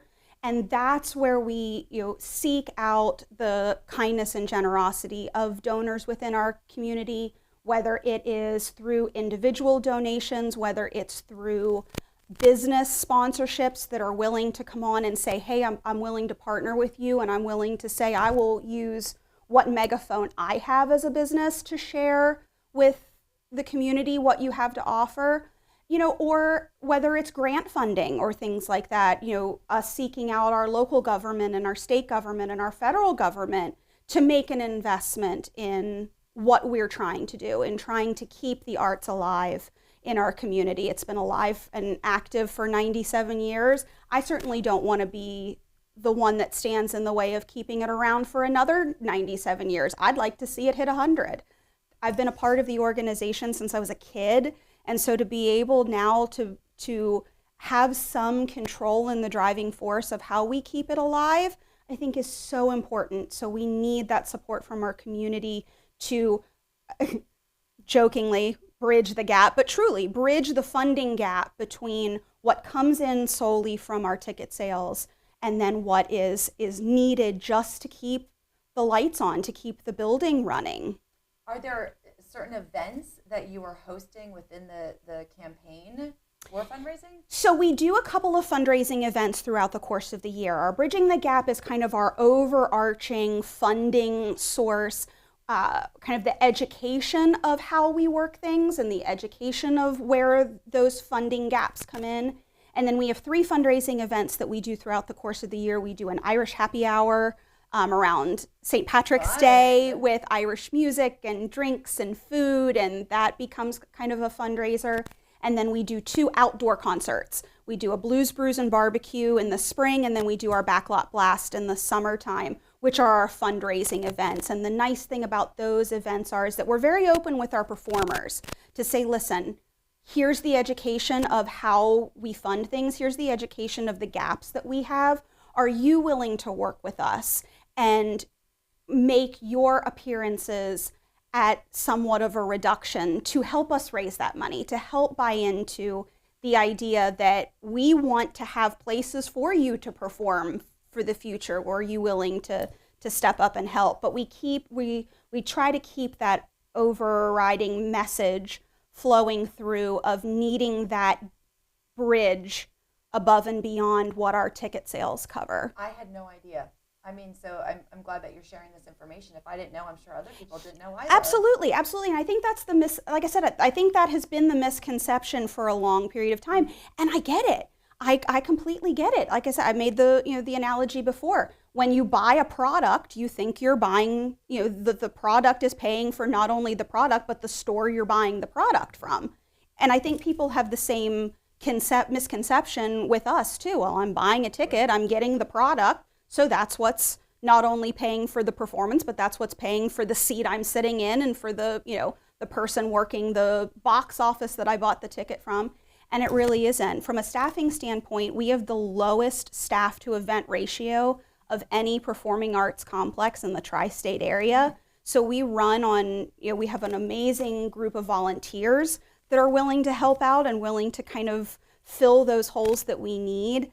But we try very, very hard to make sure that we're keeping our costs as low as possible and keeping our ticket costs as low as possible too. We understand the economic makeup of our community. We understand that we are not going to get people through our doors if we're charging more than what this community can handle. I think people, especially now, are very careful with how they're spending. 100%. And I think the other piece of it is, if I'm spending X amount of dollars, I want to make sure I'm getting as much as humanly possible. So one of the other things that we've tried really hard to do is make sure that we're making everything that we do a full-fledged event. You're coming, whether you're bringing your family, whether you're out on a date night, whether it's ladies' night, we're trying really hard to make sure that we have a whole experience set up, not just walking in the door, sitting down, watching something and going away. So, we have a bar, we bring in outside vendors and set up shopping opportunities. We create, we do movie events, but that have things associated with them. So, and that's kind of my segue into our holiday. Smooth that in there. That's my segue into our holiday. But, one of our, holiday experiences is our Polar Express. We do a screening of Polar Express, but in order to kind of flesh it out a little bit more, we'd make it into a pajama party. Mm-hmm. And we have a big hot chocolate bar, and the kids get to come through and deck out a big cup of hot chocolate, and we have Santa, and they get their bell and they get their ticket and get to have the true, full experience of riding on that Polar Express. Or we do an annual screenings of White Christmas, and we have a cocktail and cookie reception in between, and we have a group of ladies that this is their annual tradition. It's a group of girlfriends. They all go out to lunch together. They come to the theater. They watch White Christmas. They all have a cocktail, and then that's how they spend their Christmas. And they go home and pass out. Exactly. But it's creating those full-fledged experiences. Even coming up in February, we have a partnership with Keystone Health for our Galentine's Day event. We started doing a Galentine's Day event. I love that. With local female-owned businesses set up as like pop-up shops and shopping opportunities. We have a partnership with Keystone Health where we focus on women's mental health and talking about, how can women work with other women to support their mental health. And then we put on a show afterwards with the Boy Band Project, and you get 5 real good men up there singing and dancing, and well, Katie's already ready to go. Throw some wine in it too. We do, wine bars and things like that, and you're golden. But seriously, but it's having, there is so much going on in our world right now. There are so many things that you're pulled in 8,000 different, directions, and whether our phones are blowing up every 5 seconds with, I've got this next and this next and this next, or if you're like me, you have a, planner that's that thick that my husband calls the Bible, because God forbid I leave, and not have that in my hand. But we want to make sure that if you are choosing to spend your time with us, that you are having the best experience. Exactly, and that we're giving people the opportunity to see, look, we are trying to create a home for the arts, and that they are special, and that they can be a worthwhile use of your time, and then hope that those people are willing to then say, look, I want to see this continue, so maybe I will throw in an extra $20, or I will make a donation. Or that word is, of mouth, or word of mouth. people. Exactly. I tell people all the time, I'm like, you want to know the best thing that you can do for me to help me out is just share a post on social media. Sure. Say, hey, I saw this. This looks fun. Let's think about going. Or Next just time, bring a friend. Exactly. Say you had a good time. Tell people, and even just you come into work on Monday morning and it's like, hey, what did you do this weekend? Oh, I went to the Capitol Theater and I had this really great time. Just, we want to be not only relevant, but we want to be respectful, and we want to earn the support of our community, that they are willing to turn around and say, look, we want this to survive. How can I help? How can I help it survive? Yeah, because if you had to price your tickets accordingly, first of all, you'd price yourself out of any type of attendance. 100%. Really. But let's 100%. just say that you could get the same attendance. You're talking about taking a $20 ticket and up to $75, if not more. No, well, 100%. Nobody's going to do that. So it makes total sense what you say about bridging that gap between what it costs to just put on the production and the overhead, the running of the facilities, keeping the lights on, everything, really. Because these people, they may come in at a reduced rate, but they have bills to pay too. So this is not, the economics in general aren't lost on people, but they may not have realized that, that ticket didn't cover. Right, exactly. Okay. And I think that is, and I think that's something that in the past maybe wasn't fully understood by the people that sat in my chair, or they just didn't want to say it out loud. They didn't want to look like, one, that they weren't smart enough to price things, accordingly to run their own business. Because I think that would be the argument people would say. I agree. It's almost like with tipping in a way. Well, pay your staff what you need to pay them and price everything accordingly. If you do that, you're not going to get anybody to be there. Exactly, because you're going to get the flip side, and you're going to have people complaining, it's too expensive, right. I'm not going to go anyway. Yes. So you're shooting yourself in the foot right off the bat.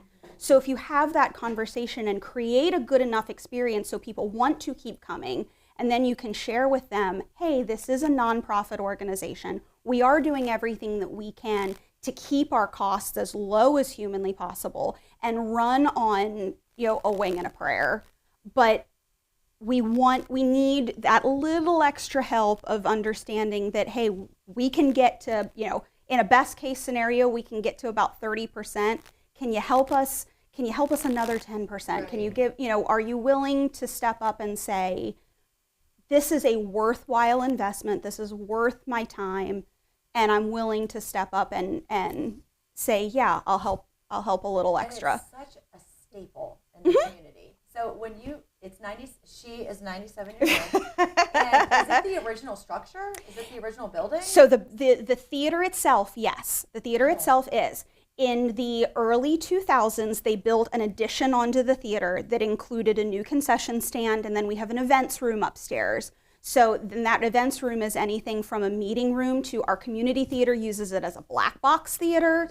It's showers there. Yeah, exactly. It can go for one weekend, it may be holding a baby shower. The next weekend, we've got the curtains all pulled around on it, and it's our community theater just did a musical up there with a little 5-piece band and seating all around. And then the next weekend, it's a classroom for or it's an overflow dance studio for the ballet. So we've got that extra space, but the theater itself is the original structure from 1927, and some renovations have been done over the years, but we are on what's called the Registry of the League of Historic Theaters. So we're very careful, and we need to be very careful that we're keeping the facility as close to its original state as we can, with the understanding that times are what they are, and you have to move electronically with what they are. So, we have LED lights and we have a state-of-the-art sound system, but it's built in a way that we are still being respectful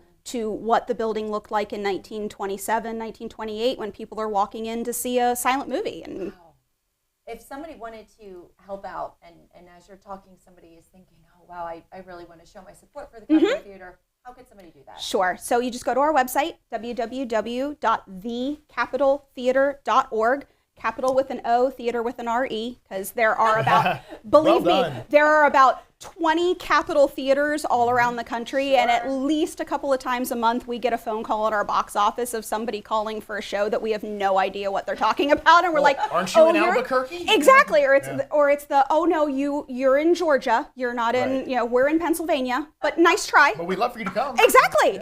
If you want to, kick in some airfare, we got something great for you too. But yeah, on our website, thecapitaltheater.org is the best way to do it. You can stop by our box office.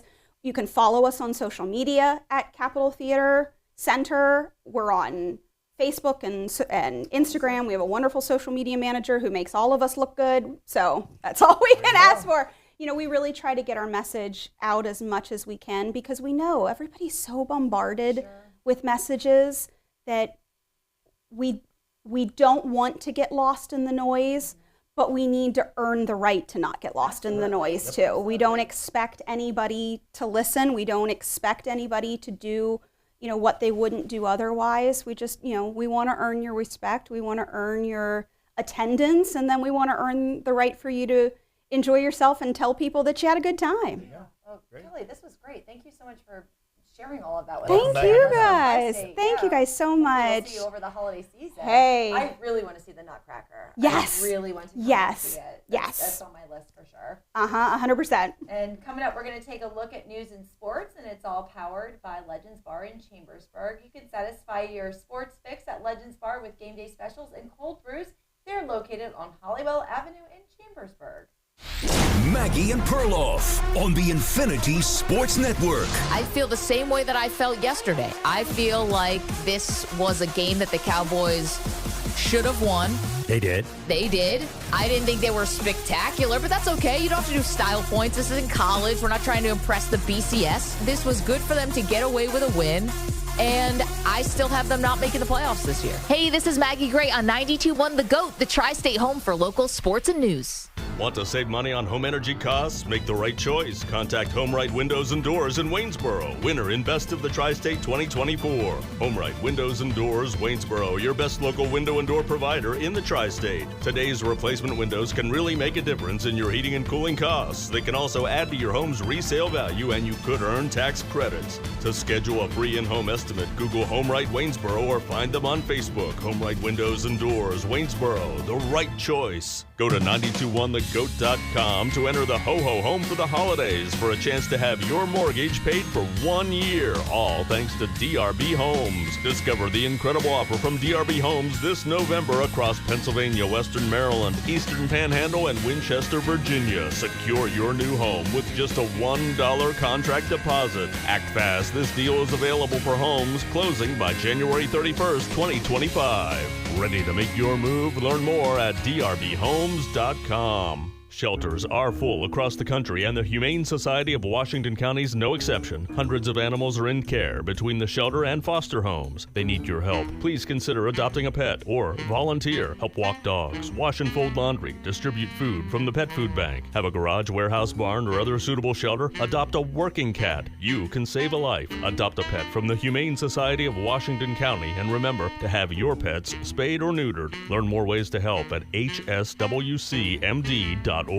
Due to continued growth, Chambersburg Waste Paper is hiring full-time CDL Class A flatbed drivers and Class B roll-off drivers. Drivers are home every night. Chambersburg Waste Paper offers full medical benefits, productivity and safety bonuses, paid time off, and matching 401k. Email your resume to recycle at cwprecycle.com or apply in person at 2047 Loop Road, Chambersburg. CWP, an equal opportunity employer. Drive for the dream. Join us Saturday, November 23rd for the 39th Annual Greencastle Christmas Parade, presented by Verstandig Media and Antrim Way Honda. Get into the holiday spirit and help welcome Santa Claus to town. The Christmas Parade starts at 9:21 a.m. Be sure you're curbside to watch for Santa and all his jolly helpers. The 39th Annual Greencastle Christmas Parade, brought to you by Kevin's Cards, Buchanan Trail Tire and Auto, Chris's Plumbing, and Century Inc. Explore, discover, succeed. The area's premier learning institution is Franklin County Career and Technology Center on Loop Road in Chambersburg. Enroll now for adult education fall 2024 classes, including but not limited to pharmacy technician certification and certified nurse's assistant program. Also, welding and CNC machinist programs. Some courses may be funded through the Career Link. All courses, descriptions, and pricing can be found at franklinctc.com under Adult Education, or contact Faye at 717-263-9033, extension 1512 for more information. You can apply online at apply.franklinctc.com by mail or stop at the Career Tech on Loop Road in Chambersburg. Explore, discover, succeed. You can do it all right here in Franklin County. Availability limited. Enroll today. You can apply online at apply.franklinctc by mail or stop at the Career Tech on Loop Road in Chambersburg. Local and live, covering Franklin and Washington counties, it's Let's Talk Tri-State with Tiny and Katie. Let's talk Tri-State. Washington County's election board headquarters was one of the 14 local election boards across Maryland that received a bomb threat on Friday, November 8th, election officials said on Monday. Washington County Election Director Barry Jackson said a Loudoun County, Virginia bomb dog team swept the county's election board headquarters at Virginia Avenue and Hathaway late Friday night, and they didn't find anything. Maryland election administrator confirmed Monday morning that every local election board in the state was checked for potential bombs by Saturday, whether or not that local office received one of the emailed threats or not. It's just so disheartening. I know. I don't understand why anyone does that. Chances are they're going to find you. Mm-hmm. And you just wasted so much time and money and caused so much panic that just is not necessary at all. That's what they want to do. That's the goal in this. Well, Greencastle's new police chief brings 3 decades of law enforcement experience, the majority of it in nearby Hagerstown, to the position.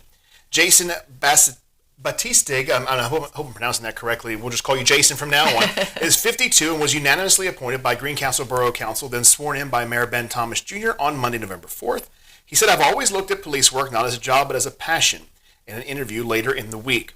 He fills a vacancy left by the sudden death on May 31st of 24 of Keith Russell, a longtime Greencastle police officer who was sworn in as chief less than a month earlier. Russell replaced John Philippi, who retired at the beginning of the year.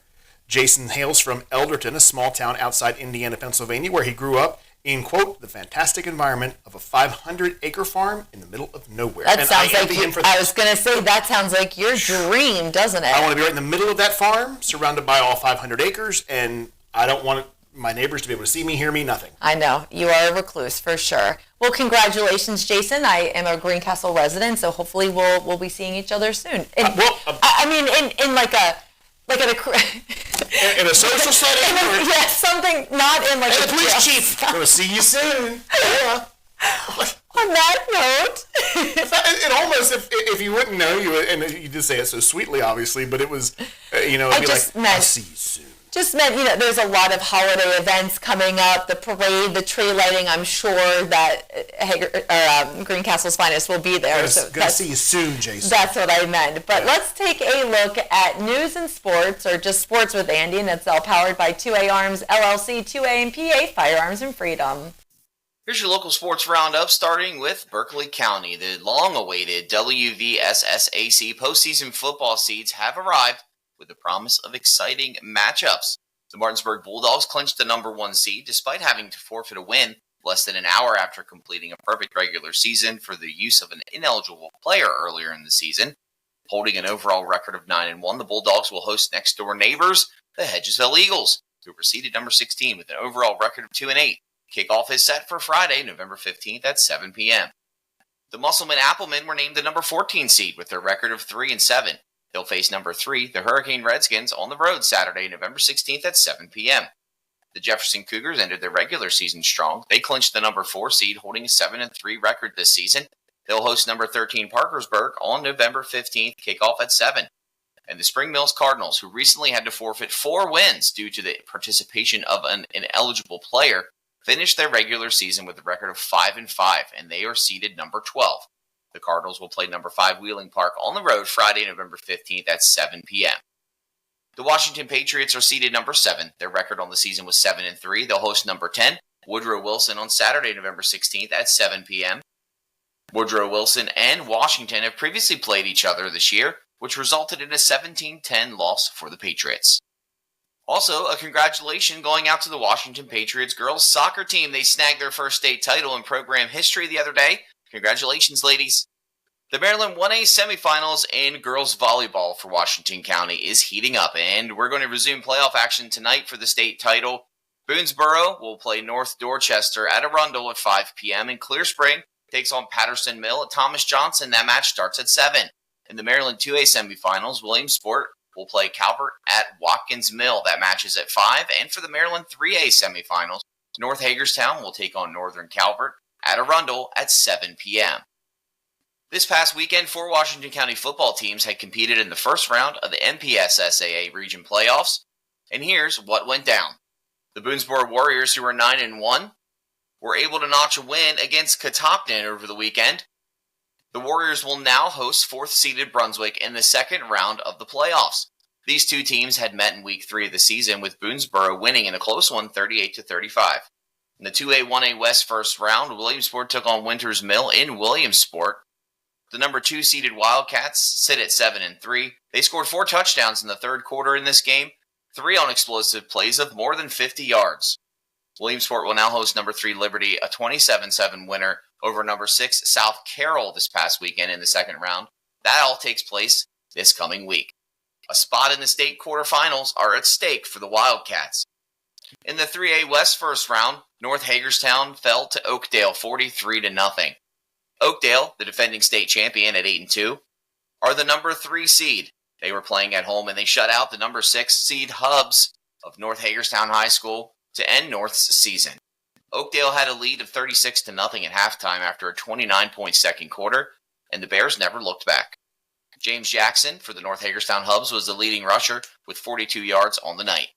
The Williamsport Wildcats and Liberty Lions game will take place at 6 o'clock at Williamsport on Friday. The Brunswick Railroaders and the Boonesboro Warriors game will take place in Boonesboro on Friday at 7. And the Fort Hill Sentinels will take on the Clear Spring Blazers on Friday, kickoff at 7. Good luck to our remaining football teams in Washington County.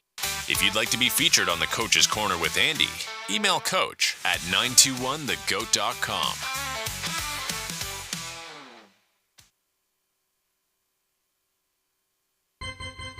Sunday, January 26th, it's the Tristate Bridal Show at Valley Mall, Hagerstown. This is the ultimate showcase for area bridal professionals, local bakers, photographers, caterers, DJs, travel planners, bands, venues. You'll want to meet the brides-to-be. Make sure you're at the top of their list by being a vendor in the 2025 Tri-State Bridal Show at Valley Mall, Hagerstown, Sunday, January 26th. Visit bestofthetristate.com for vendor information today. Would you inhale nail polish remover? What about weed and grass killers? If your child vapes, they can be inhaling harmful chemicals found in cleaning products, rat poison, and pesticides. Vaping can negatively impact brain development, learning, and mood. Has your child been acting differently lately? More anxious or stressed? These can be signs of vaping. Take the time to talk to your child about the risks of vaping. This message brought to you by Teens for a Better Tomorrow and Chambersburg Cares. Project funded by NH28CE003640-05.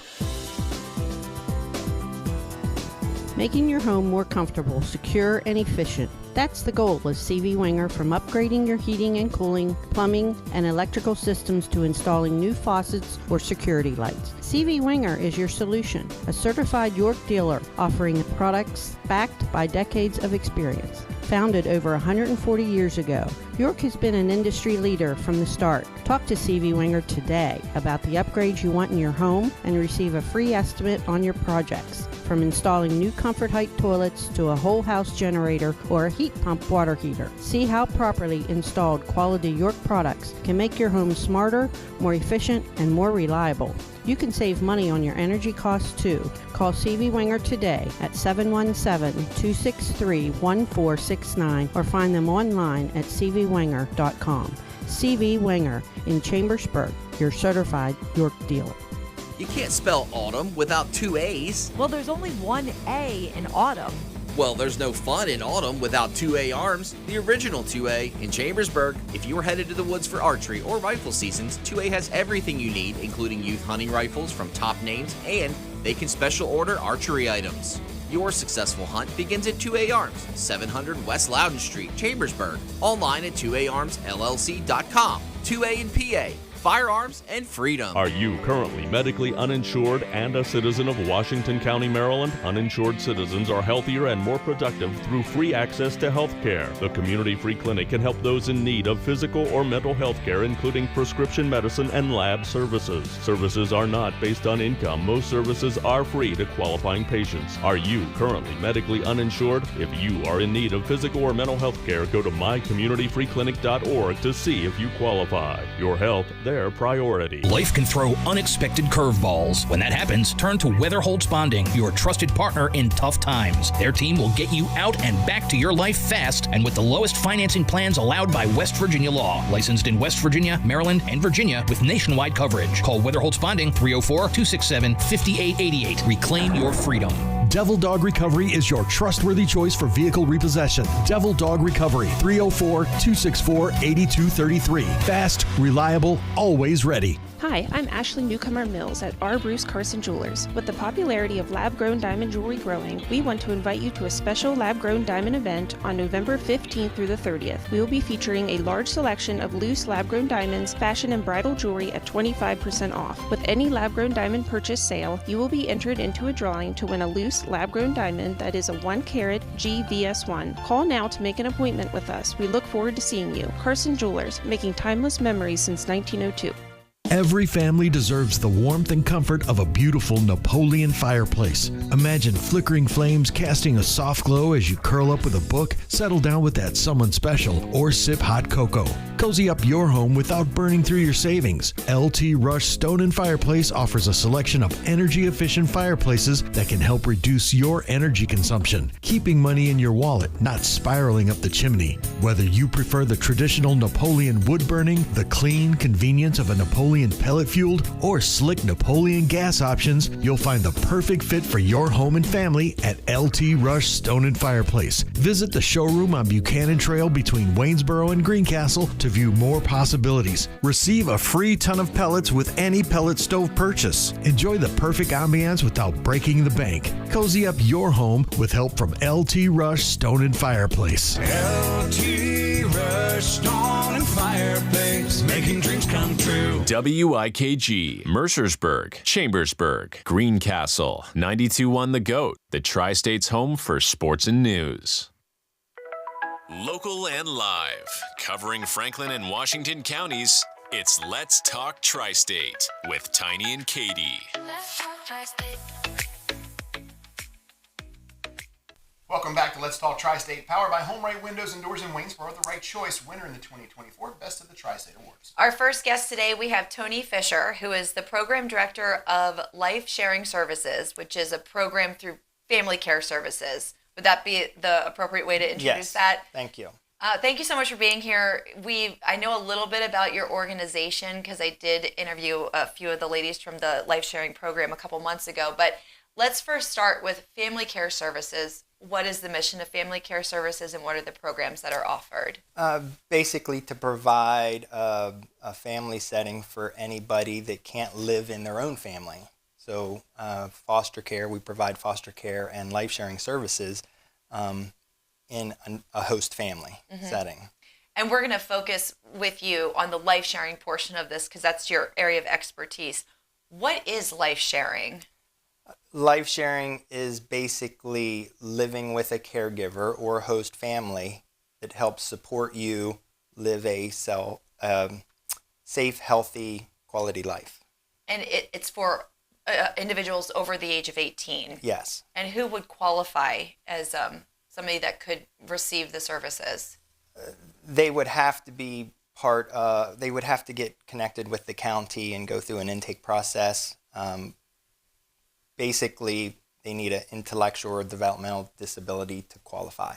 And what about the caretaker aspect? Who would qualify to be a caretaker? We would approve the caretaker. They have to be over the age of 18, meet some basic background checks, do some training, that kind of stuff. When you say caretaker, is this a 24/7 commitment, or is this a certain window each day? It would be a 24/7 commitment. You live with the person, you share your life with the person. They're usually with you all the time. I mean, there could be breaks. You find another caregiver to give you respite or what we call substitute care. So you could go on vacation and the individual would stay in another home or go on vacation with you. And then if you are a caretaker, are you then taking on the responsibility of transportation to doctor's appointments or working to a job? Is that correct? A caretaker is supporting the individual in all aspects of life that they can't do for themselves. Okay. So it's everything. Yes. And is that, obviously, I'm assuming if somebody's getting into the role of being a caretaker, big heart, Right. They really want to do some good in the community. But it does, I do want to ask, is that a paid position? Is that something that's... It is a paid position, and that gets complicated. I can tell you that we have several caregivers that are making over $75,000 a year. Mm-hmm. But it can also be, while it is certainly rewarding, I'm sure it is not without its challenges. Right. You're with this person 24/7. You're helping them be the best they can be. You're teaching them. You're mentoring them. Do the caretakers have to take any kind of classes to be qualified? Yes, the Office of Developmental Programs and their regulations require certain topics. Mm-hmm. They're all virtual. You can take most of those topics online. If you were to become if you were a caretaker and you're getting ready to take on, what would be the individual or person? A person yeah. to come into your home. Do you have like a period where they try it out and make sure it's a good fit before it becomes more of a permanent thing? Yes, they would still have to meet some of the basic approvals to even help. So, like, if they could get involved without having their home licensed and be permanent just by becoming a substitute caregiver, so helping a family go on vacation, you could help temporarily, and then that individual would go back. After the vacation was over. So that would be a good way to try it out to see if if it's for you or not. And then is that permanent? Is there like an end period? Are you signing up for a year, couple of years, 5 years? We like it to be as long term as possible because it's to support a person throughout their lifespan. Mm-hmm. Now, as a caregiver ages, they need to retire, and the person needs to find another long-term situation. But yes, the longer the better in most cases. We've had families do it for 30, 40 years. Same individual living with them for 30 or 40 years. I mean, that's their family member at that point. Yes, and that's kind of what it becomes. They're sharing life together, helping support them through life. And all the life stages. Yeah, yes. And then they go on the vacations with them, so then you don't have to find a substitute caregiver. They do kind of become family members. Wow, that's really amazing. How many, just in this, you're in Chambersburg. Right. How many caregivers do you have in this area? For the life sharing service, we have probably close to 20 homes. For foster care, more than that. Mm-hmm. Do you find in our area, in your area of purview for the life sharing program, that you have more caregivers or more individuals who are in need of care, or is it pretty well even? We need more caregivers. Sure. I have a saying, I'd rather have waiting homes than waiting clients. Mm-hmm. So we definitely need more caregivers. If an individual is eligible for the life sharing program, is their family still involved and supported, like their immediate family if they're in the area? Yes, the individual kind of determines who is part of their team. There's actually now, Office of Developmental Programs came out with a new service, unlicensed life sharing. So the biological families can become the caregiver for their own family members now. So that's something that we're starting as well. But yes, either the bio family can be the caregiver, or the bio family is as involved as they want to be in a licensed service. Does this just really come down to the biological family just really doesn't know how to provide the care or have the means to provide the care that this person would need? Is that typically how it works? I mean, there's a lot of different circumstances around why bio families, they have a son or daughter that needs care by somebody else. There's lots of different reasons why either they want to continue to do it or they need help from somebody else to continue to do it. Tony, tell us a little bit about you and your background and how you found yourself in this role. Family Care Services started in 1977, and it was created by my mother, Pauline, and her friend at the time. So Family Care Services to me really is family. Absolutely. So I was 4 years old at the time, and I went off to college, was going to take a military path, but Mom offered me a job out of college, and here I am, almost 30 years later. Wow. Doing, I would dare say, almost equally noble work.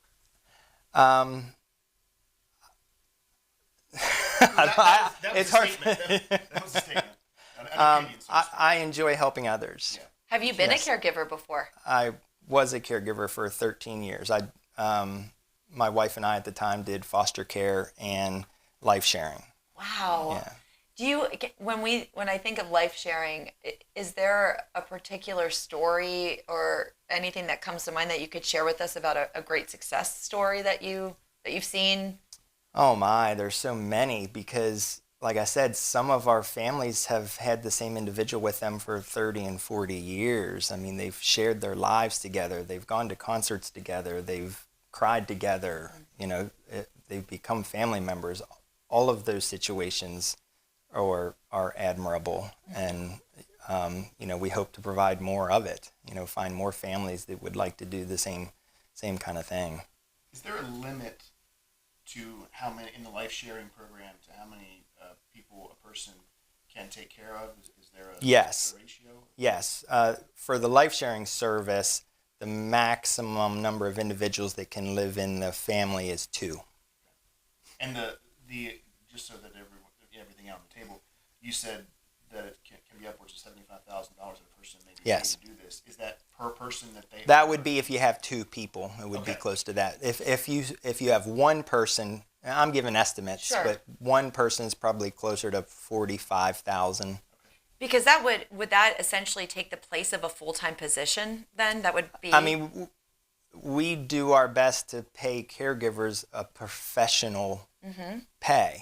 They are professionals in our mind, so we compensate them the best we can based on the rates that we get to provide the service. Now, this pay is treated obviously like they would treat it as their pay, but are there also finances that help offset the extra cost of having someone that's living with them, or is that? Well, the individual they will have, in most cases, SSI, so the individual will have some resources that they can buy things that they want. The caregiver, the home, would take care of all of the room and board type things, the furniture and the linens and the food and that sort of stuff, and the roof over their head. Tell us about the information night. So if somebody was interested and wanted to get some more. Well, they can call Family Care Services anytime. Our phone number is 717-263-2285, and just ask. We have a website, familycareservices.org. From the website, if they go to the News and Events tab, they'll find a link to join an information night. They can send in a RSVP for attending the information night. The next one is November 21st at 7 o'clock. And that is at? Family Care Services, 4385 Edenville Road, Chambersburg. Okay.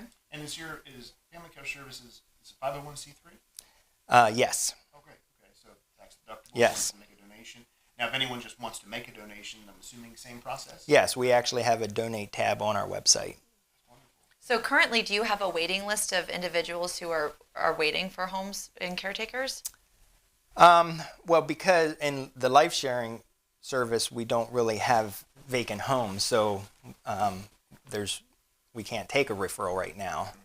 In foster care, they're always finding new homes, trying to place individuals that need placement. To those that are individuals needing placement, and there aren't enough homes for them to go into, what is life for them as they wait? I know it's not on Family Care Services because you can only give what you have, but for them, what are they? Is their family just really bearing the burden as long as they can, or what's the process look like? I mean, I'm not sure. The Office of Developmental Programs has a waiting list. There's lots of individuals in the state of Pennsylvania waiting for placement. I don't know where those folks are, if they're still with their families doing the best they can, or if they're in settings that they're just waiting to move to a more preferred setting. Mm-hmm. Are you guys able to get out in the community and do information nights at different events so that you can try to spread the word a little more? Because Yes. this is something I didn't know about. Yeah, so we actually participate in many of the different chamber events in this area, Chambersburg, Waynesboro. So you can find us at a lot of, Apple Fest and that sort of thing. Okay. Forgive me if you covered this already, Tony, but is there a geographic area that Family Care Services draws their individuals from, and then do individuals from this area have the opportunity, if something would open up, say in Bedford County or Adams County, can they also go there, or will they? Is that the waiting list? Is that the pecking order, so to speak? So our service area is 70 miles from Chambersburg. Okay. So that's where all of our homes are approved. The individuals could come from anywhere in the state, but if they come from a different county, the placements that we have available for them are in this area. Mm-hmm. Yeah. So our service area is 70 miles of Chambersburg. And is there any preference as far as if the person is within the Chambersburg, within that area, within the 70-mile radius, that they would be obviously preferred to you or referred to you first before going out? Do they try to keep the individuals closer to home? Is what I would ask. Yes, they normally would. That would be the better outcome is stay in your local community. Mm-hmm. And the individual is often provided a choice. So, the county would provide them with a list of agencies that do life sharing or group home or anything like that, so they could pick what would be the better fit for them. This is great what you do. Let me throw this one out here for you. I'm going to give you a couple parameters here and see if we can drill down on something. If someone is not able to open up their home and even be, say when someone goes on vacation, a temporary provider, and they may not have the financial means to donate, is there a way that a person otherwise could help Family Care Services? I don't know the answer to that question. Is there a way that they could help if they don't want to become an approved caregiver? In other words, would you have perhaps a couple hours each week that you may need some administrative duties done, some filing or transportation or something? Well, even volunteers need to do the same approvals. Okay. So within the regulations require pretty much anybody that has alone time with an individual has to do the same approvals. I'm sure that you probably try to match the best that you can to make sure that the fit is right. What would be, and maybe this hasn't happened, and forgive me if this is not a good question, but what would be the case if somebody thought, okay, I'm going to be a caregiver, they get into the situation, they have an individual that comes to live with them and they think, this is too much for me, I don't know if I can do this. What kind of support would you provide to that person? Well, first, ideally, I wish I had more options. Like, I would like to provide several home options for an individual coming in so that the matching process works better. Right now, we don't have enough to do that. So you get one choice. Right. But I would like to provide multiple choices so that you make the right decision to begin with. But if it doesn't work out for whatever reason, then you find a solution, another home. Try to recruit other homes. We do have homes that are licensed for 2, but only have 1 person, so that they could potentially help. Again, you're just trying to find your next permanent option.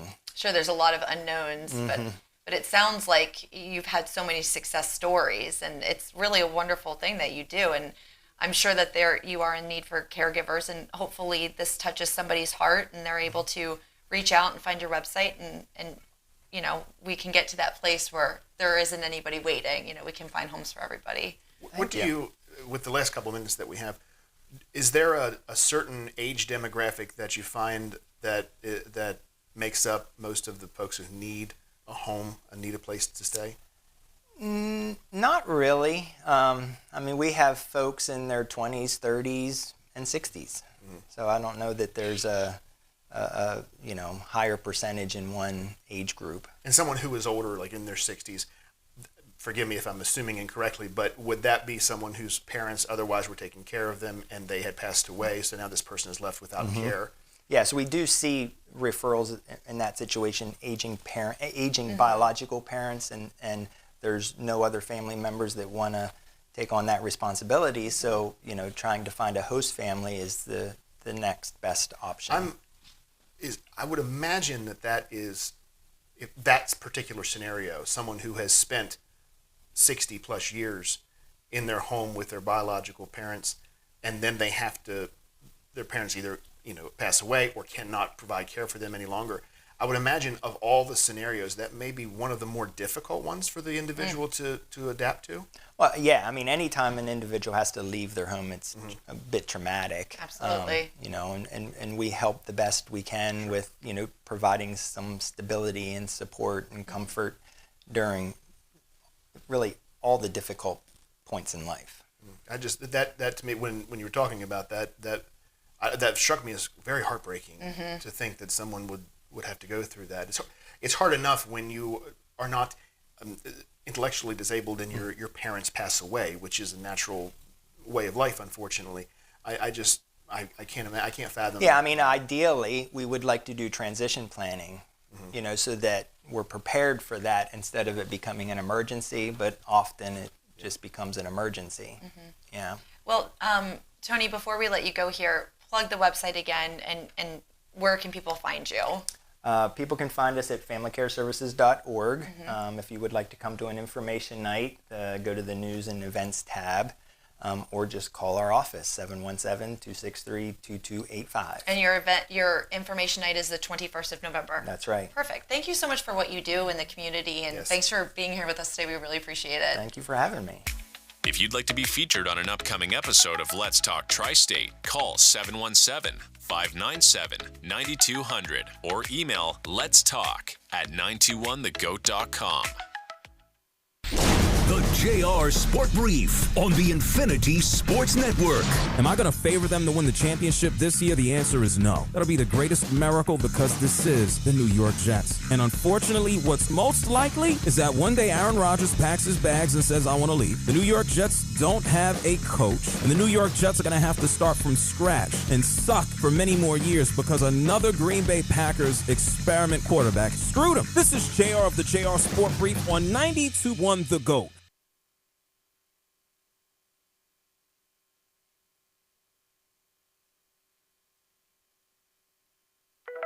Local and live, covering Franklin and Washington counties, it's Let's Talk Tri-State with Tiny and Katie. Downtown Chambersburg is sporting a new business, and it's called Shabby Chic Farmhouse Boutique. The new establishment, which is located 29 South Main Street, they offer a variety of clothing, jewelry, decor, and even they have a space for local artisans. The new store occupies what previously was a printing establishment.